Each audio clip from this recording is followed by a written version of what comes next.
Knowledge justifies authority. The KJ Global Channel. Lighting up the world, one mind at a time. Series 1. Freedom must be designed. Episode 01. Freedom is not given, it is designed. Freedom is one of the most spoken words on earth, and one of the least protected nations declare it. Leaders promise it, constitutions printed in gold letters. And still, millions of people wake up without it. So here is the question this entire channel exists to answer. If freedom is announced everywhere, why does it survive in so few places? The answer is simple, and it changes everything. Freedom does not survive because it is declared. Freedom survives only when it is designed. Think of freedom the way an engineer thinks of a bridge. A bridge is not held up by good intentions. It is held up by structure, by load calculations, by materials, by maintenance. Remove the structure and the bridge falls, no matter how beautiful the ribbon-cutting ceremony was. Freedom works the same way. It rests on laws that protect dignity, institutions that serve people, and citizens who understand how both are supposed to work. This is why two nations can use the very same word and live in two different worlds. In one, freedom is written down and forgotten. In the other, it is written down and then defended.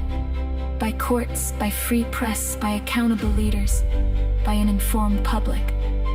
The difference is never luck. The difference is architecture. Freedom that is structured endures.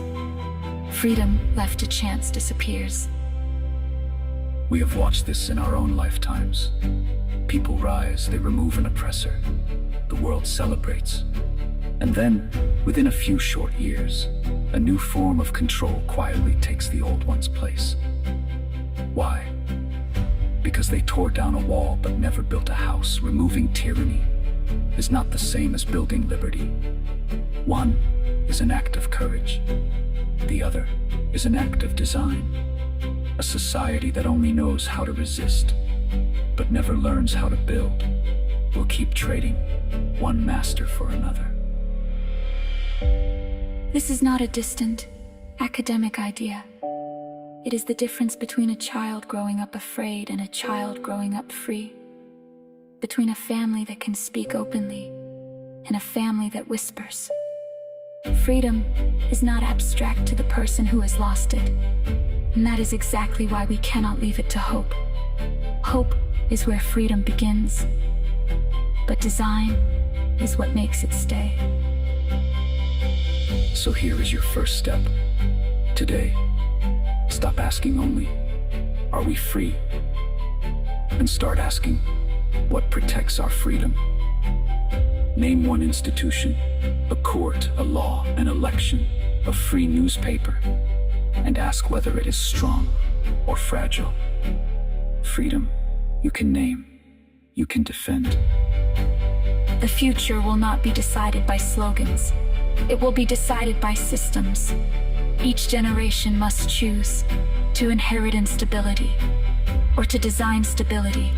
Subscribe, and let us design it together. This is KJ.